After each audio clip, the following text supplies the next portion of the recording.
So IAS 1 actually talks about the presentation of the financial statement. Anyway, before I even continue, one. Now, IAS 1 is just about the presentation. There is nothing really much in that in terms of your exam. It's just that you need to open your eyes to certain things, okay? And it will be good for you later, even those of you who will be writing advanced audits. You learn it here, it sticks forever. It is very, very good if you get it here. All right, so IAS 1 just tells us about how we present our financial statement. I know you know the 5 financial statements according to chapter 3 of the conceptual framework. What are the 5 financial statements per the conceptual framework we learned in our first meeting? Yes. Yes. Financial performance. Okay. Well, performance is the one we call SPL and OCI. All right. Yes. Yeah. And financial position. What else? The cash flow. Cash flow. Changes in equity. Changes in equity. And the last one? Notes to the account. Notes to the accounts. Thank you very much. So these are the 5 financial statements according to chapter 3 of the conceptual framework. Please, those of you who have not gone through the conceptual framework, do. I'll share the video on the Telegram. I'll make sure Bill does the Telegram, then I'll share it over there. All right. Now, watch what the IAS 1 is saying. So it's just telling us about that. So the IAS 1 is just saying that, you remember we learned something about fair presentation, if you remember, which requires faithful representation, and it requires us to record the event. If you remember, in accordance with the definition and the criteria of, you remember this element of financial statements, you remember asset, liability, equity, income and expense that is set out in the conceptual framework. So conceptual framework is key. Then, and these are where you need to start appreciating IAS 1. IAS 1 says that if you prepare your financial statement, you should emphatically state that you have complied fully to the IFRS. All right. You should emphatically state that. If you don't state that, then it means that the financial statement is wrong. All right. It's wrong. So it says that you should, compliance with IFRS should be disclosed. So you should state that. All right. And all the IFRS must be followed if compliance with IFRS what is disclosed. So if you say you have complied with all the IFRS, then it means that you use them and you must comply to whatever they say. So example is that you say you have prepared your account according to IFRS, all the IFRS. Then IFRS 1 or IAS 1, sorry. IAS 1 is saying that disclose, make that statement. So if you don't make that statement, it means that your financial statement is wrong, all right? So that is that. And the use of inappropriate accounting treatment cannot be rectified either by disclosure of accounting policy or notes to the explanatory material. Okay, so what we are saying is that you cannot justify your inappropriateness of the accounting standard that you use just by telling us in a disclosure. You cannot do that. So do the right thing and tell us you've done the right thing. Don't do the wrong thing to come and tell us that you were trying to do the right thing. It doesn't happen that way. All right. So what IAS 1 continue to tell us is that you should state to us the accounting policy that you adopted. This accounting policy, we will learn IAS 8 to go into it the more. All right. Now, how do you present the financial statement? In fact, if you are presenting the financial statement, and that is why they check this, when you are doing FR, they check it. When you are doing the financial statement, you should tell us whether it is an individual or a group. What does it mean? It means the name must come. So if it is Akosia Limited, you need to state Akosia Limited, all right? If it is Consol, you need to say Akosia Group. You need to say it. If you don't say these things in or write this thing in your answer booklet, you lose mark. You lose mark. Then number 2, you should also tell us the reporting date and the period it is covering. That is why we say write it. Statement of financial position as at, then you bring the date. It is coming from IAS 1. Are you getting it? So if you are doing P&L, statement of profit or loss for the year ended, you have to bring it. If you don't do those things, you are also wrong. Then the presentation currency. If you don't show the currency, some of you the pressure is so much that you forget that you are preparing the account in a certain currency. And so you forget to put the currencies on the top. Please put it there. It is marked. Put it there. And if you are using in millions, put it there in millions. If you are using in thousands, put it there in thousands. All right, show that. Then we have the last one. This one says the level of roundings. You have to state that. Most of you don't do that. When you punch your calculator and it gives you more than 2 decimal places, remember you are dealing with currency. So if you want to round it to the nearest whole number, when you finish, say that all figures were rounded to the nearest whole number. If you did 2 decimal places, when you are done, state that also over there in your answer booklet. All the figures are rounded to 2 decimal places. So please, these things are requirements per the standard. So when you are preparing in your exam, when you are doing the financial statement, please don't forget to do these things. All right. So that is that. And additional disclosures are required. Now look at this one. We've talked about the financial statements here. All right, already. And look at this. So this is your statement of financial position. Now, like I said, you have to put the name of the reporting entity there. Is there. You have to state, so statement of financial position, ASA, then you put the date, then you put in your currency. All right. Now look at this. IAS 1 distinguishes non-current assets from current assets. It does that. So you start with your assets, okay? Then you start with non-current assets. So this is how we are going to do our learning. You see this? We will start PPE. That's the first one, IAS 16, okay? We have investment property. We have right of use. We will learn it under IFRS 16 leases. This one is IAS 40. Investment also is there long term. So IFRS 9, financial instruments, we will learn it. Then we will learn IAS 38, which is intangible assets. Have you seen it? All right. Then we will learn deferred taxation, the one that exceed more than 1 year, deferred more than 1 year. So those things, you group them together, you get your NCA. All right. So that is that. Then you come to current asset. These are what forms your current asset. We will learn IAS 2. We will learn trade receivables, IFRS 9. All right. Cash and bank there, cash flow, IAS 7. All right. Is there. You can get your balances. Current tax asset, IAS 12. You see, so IAS 12, if you get it correct and understand it deeply, you see the ticks that you can get. One here, one here. Oh, sorry, one here. There is another one here. You see it, IAS 12 nkwa. When we get to the liability, you will also see some there. So IAS 12 is a big deal. Then we will learn NCA held for sale, IFRS 5. You know all your capital structure issues, all right? So you do that. The NCL, you see IAS 12 again. So IAS 12 is a big fish. All right, we will learn IAS 20. All these standards, we will learn them. Okay, then we come to your current liability. All right, you see IAS 12 again. So, I mean, depending on the question, you see where you put it. It can be any of those places. All right, then when you finish, you balance it off. So IAS 1 tells us that we prepare financial statements, especially the SOFP, using this methodology. A is equal to what? Equity plus what? Liability. That is what we use. We've stopped using this one. A minus current liability equal to equity plus non-current liability. If you remember, we used to do that in the olden days. And when we finish and we get to this point, we will say finance by, if you remember, I did that in my senior high school days. Okay, but this one is gone. This now, it is governed by IAS 1, and this is the structure that we use. All right, so please take note of that. All right.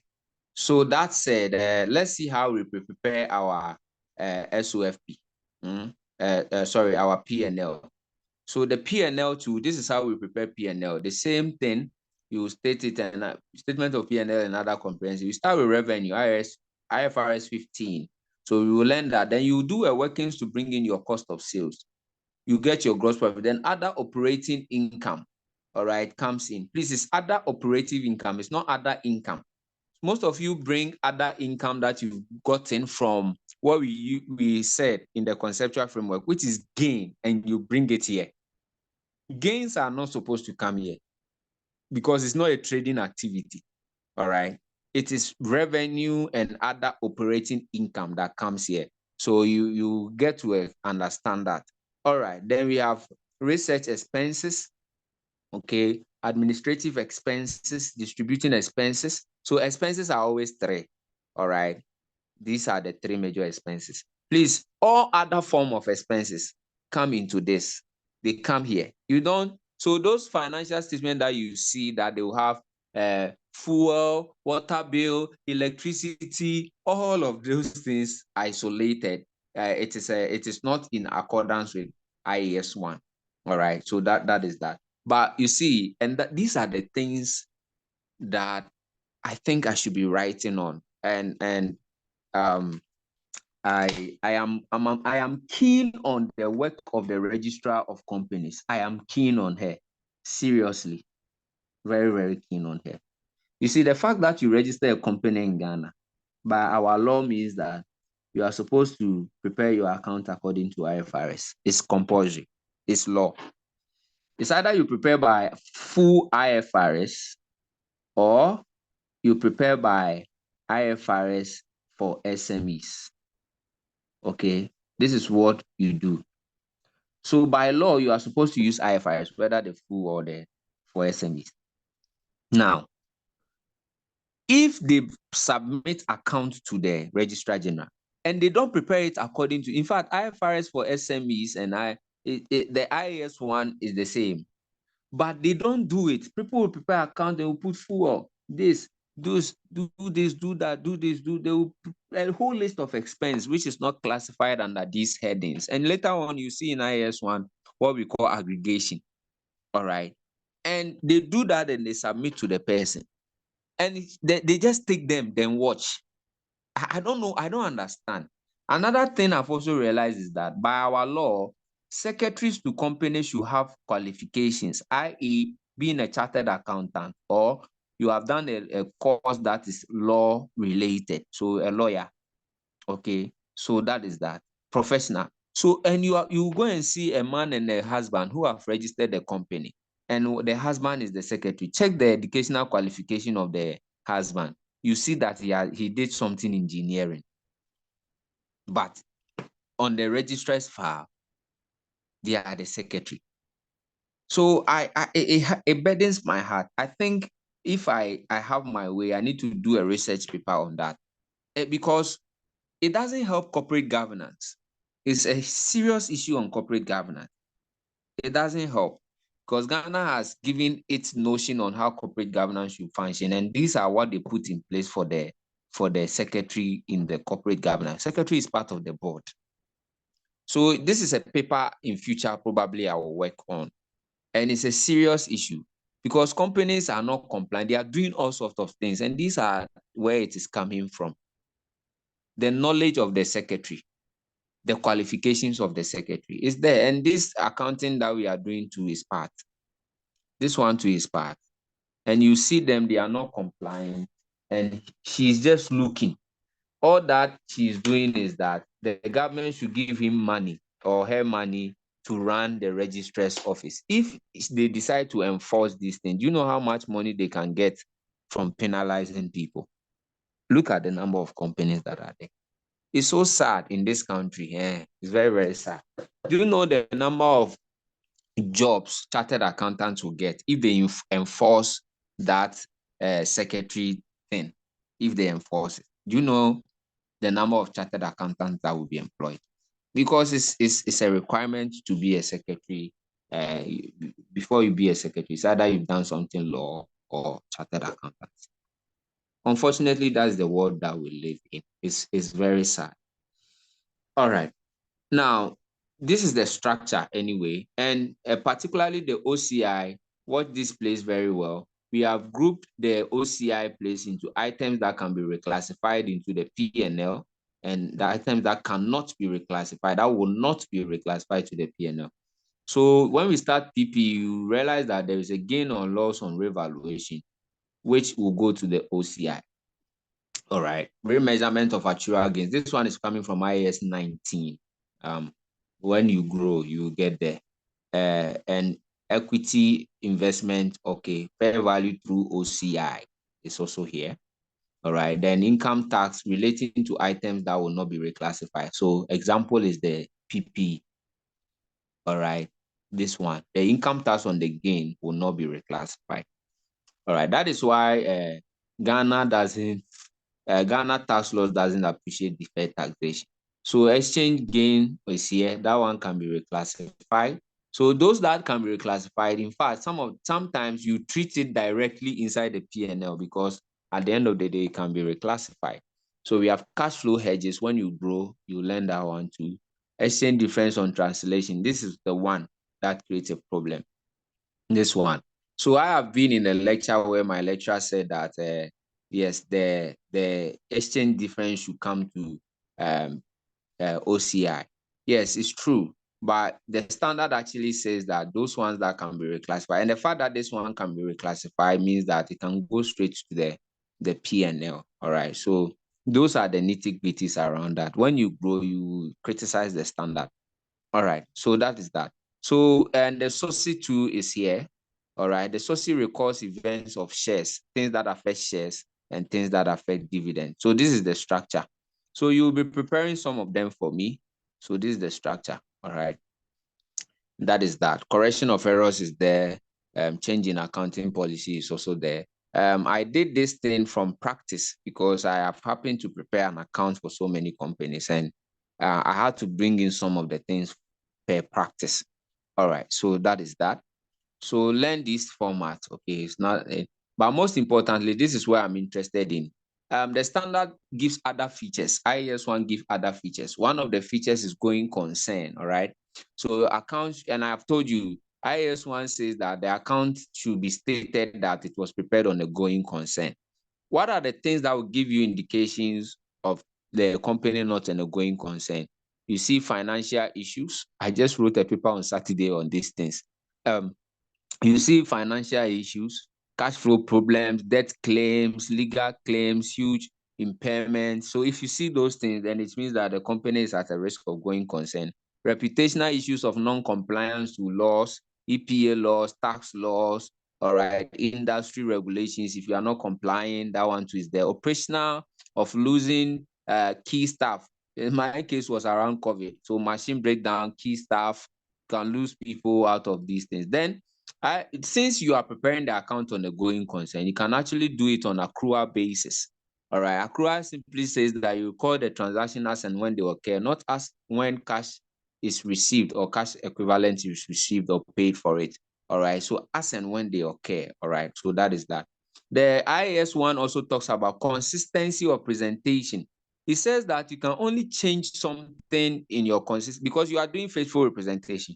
You can only change from one thing to the other on only two grounds. Number one is when it will lead to faithful representation. Then number two is when the change is actually required by the standard. So it's either you are doing it because you want to faithfully represent the account, or you are doing it because the standard requires it. Other than that, you cannot change from FIFO to weighted average unless it will lead to faithful representation or it will be is required by the standard. We will learn this thing in IAS 8. Then IAS 1 also talk about aggregation. This aggregation is the one that I was talking about, materiality and aggregation. So staff cost should be a combination of recruitment expense, wages and salary, bonus payment, and all those things. They should all be classified under staff cost. Now, when you have it under staff cost, you can now put it in administrative expense. So that is what we do here. So here you aggregate opening stock, add purchases, less closing stock, and call it what? Cost of sales. You aggregate it. That is what you use to build up your note. Unless that thing is so material that it should stand on its own. Other than that, it should be aggregated. All right. So immaterial things of similar nature should all be pulled along, okay, so that it will reduce, it will not reduce understandability, okay. Number 5 says that offsetting is not allowed. Offsetting can be only allowed when it is permitted by the standard. I have developed a question on IAS 1. I will later share it to you. It's in my book anyway. I will share it to you for you to analyze the concept. It's a practice for you to understand. All right. Then we have comparative information, which says that if I prepare account for 2023, I need to attach comparative information from 2022. That's why whenever you see a financial statement, you have 2 years over there. Disclosure, we discussed it under the conceptual framework, so I won't waste my time about it. You just have to disclose the policy that you use, the measurement basis. All right. Did you use historical cost or you use fair value? You remember we just did those things now. All right. So then if there is any uncertainty regarding going concern, you have to disclose it. And you have to disclose your compliance to the IFRS standard. We've talked about all these things now. All right. So that is what IAS 1 is all about. There is nothing. All right. So if you have the book, you realize that I've put a trial question there, question 1. You have to solve it and see if you can balance it. All right. And it's a simple question. So in the book, you see the answer clues there. So if you have your net profit of this amount, you are correct. Your balancing figure should be this one. It means your total assets should be equal to this, and your equity and liability should be equal to this. So this is IAS 1. IAS 1. All right. So any question? Any question about IAS 1? Any question? Yes. Any question on the IAS 1? All right. Because in the absence of any question on the IAS 1, we are supposed to also try and attack, before our time runs down, attack IAS 16. All right. So we will start IAS 16, this one. So we will start with the first item, IAS 16, and try and diagnose it. We are not meant to finish it. We have to start and get somewhere and continue. All right. So let's begin our journey on IAS 16. IAS 16.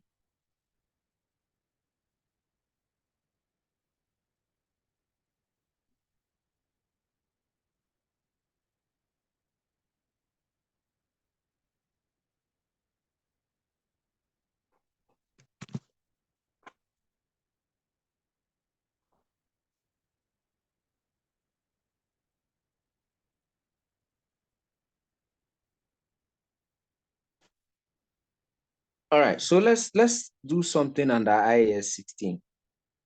Of course, we may not finish everything. We will continue next week in our class. So IAS 16 is all about property, plant, and equipment.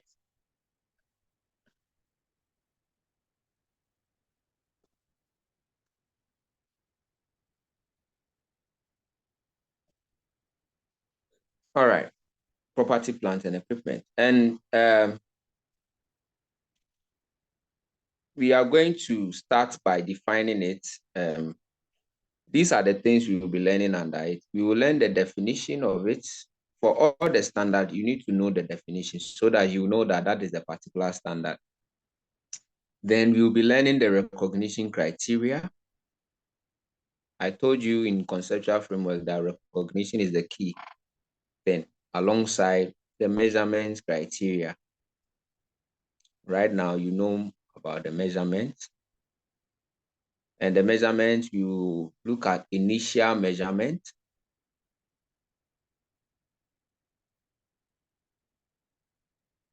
And I'm sure that is where we might end the class. Yes, but we will have to look at subsequent measurement next week. And after we've seen subsequent measurement, under subsequent measurement, in dealing with that, we will talk about concepts of depreciation. We will talk about, and in dealing with depreciation, we will talk about useful lives.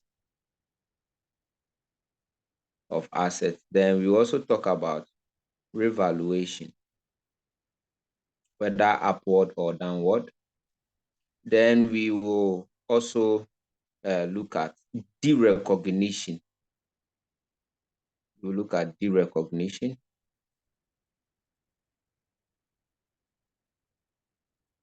And lastly, we will look at disclosure. Okay, we will look at disclosure requirements.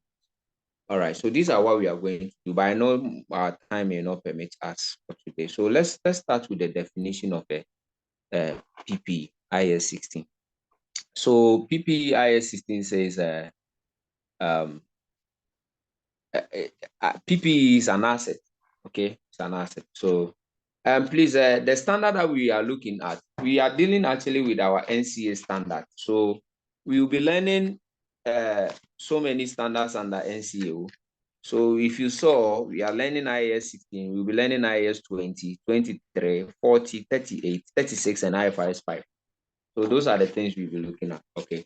So now, since we are starting with PPE, let's try and define it. So we said that the PPE is what? Is an asset. It's a tangible asset. So that word is very important, tangible asset. All right. The purpose is that it is held for three things. One, for use for production of goods and services. It's used in production of goods and services.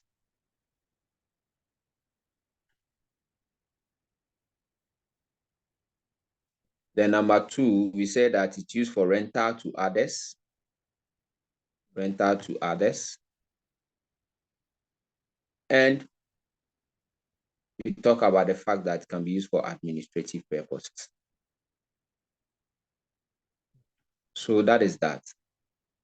That is that. So these are the three things you see to see that the thing is an owner-occupied. We call PPE owner-occupied asset. Okay. That is another name for it. So that is it.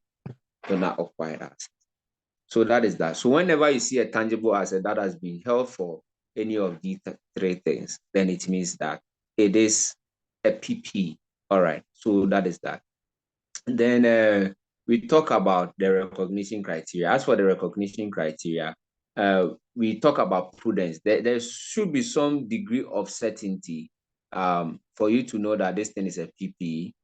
Okay, and you should be able to find reliability to it. So what you have here is one, we say that there should be probable inflow of economic benefit, probable inflow of economic benefit. Economic benefit. It should be coming from the asset, okay, to the entity. So probable inflow of economic benefit from the asset to the entity. So add that.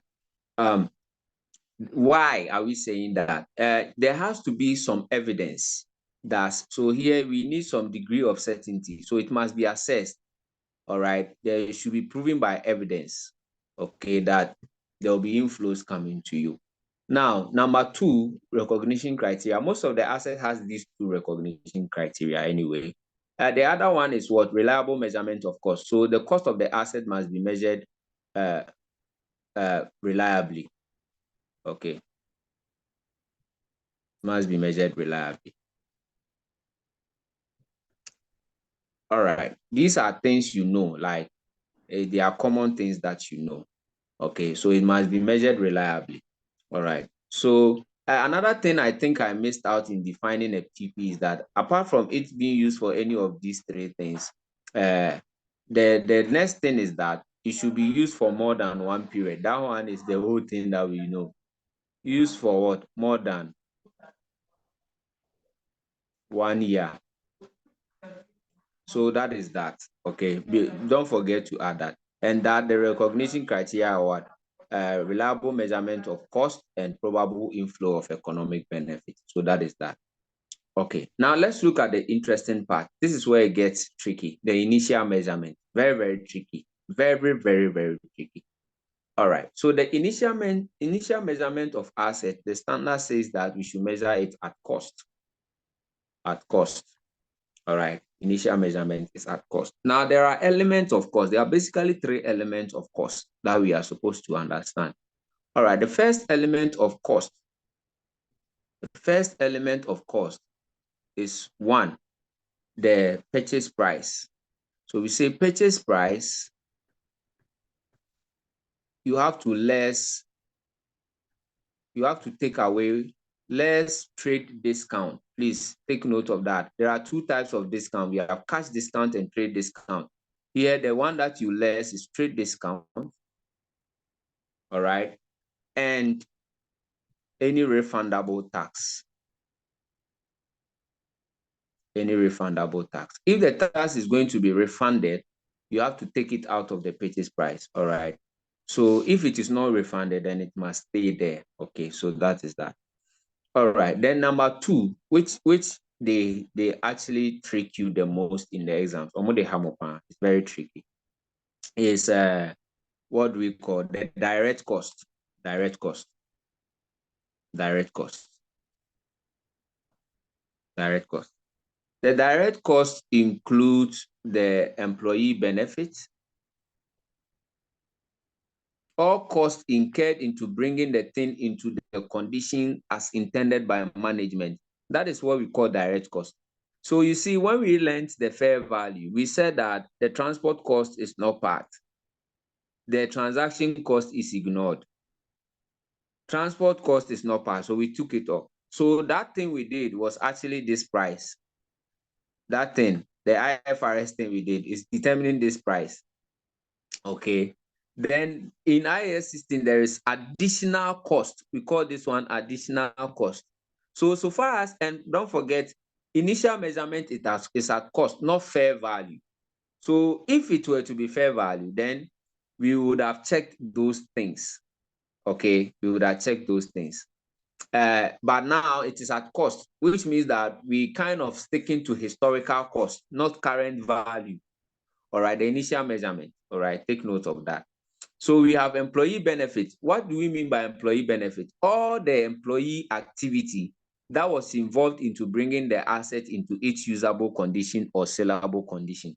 A typical example is direct labor, all right? And pensions that you have agreed with the employee to be able to work and bring the asset into its useful state. So those are the things that we are talking about. All right. Now, then number two, you've heard of these words before, site preparations. Okay, so these are direct cost, site preparations. We have things like initial handling,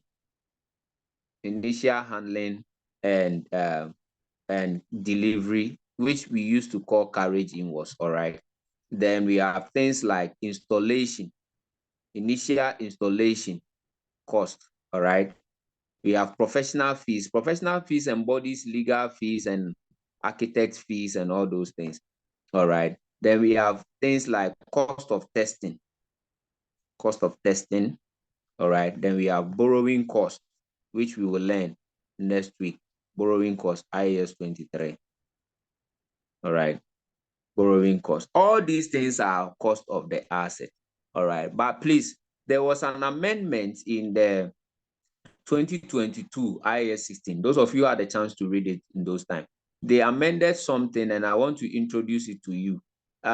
Please, they said that the cost that you incur, the direct cost, are those ones that you are supposed to incur that will bring the asset into the position as intended by management. So please be careful. Now, let me give you this example, and I need your contribution to this one now. All right, so let's take this example. If let's say I am building, I'm into building. My intention is to build. All right, build. All right, so build a house or building or anything, whatever you want to call it. And so therefore, I bought a land. The land price is 50,000. All right. Then so I did site preparation or site clearing, whatever you call it, of an amount of 2,000. I incurred a legal fee of, let's say, 3,000.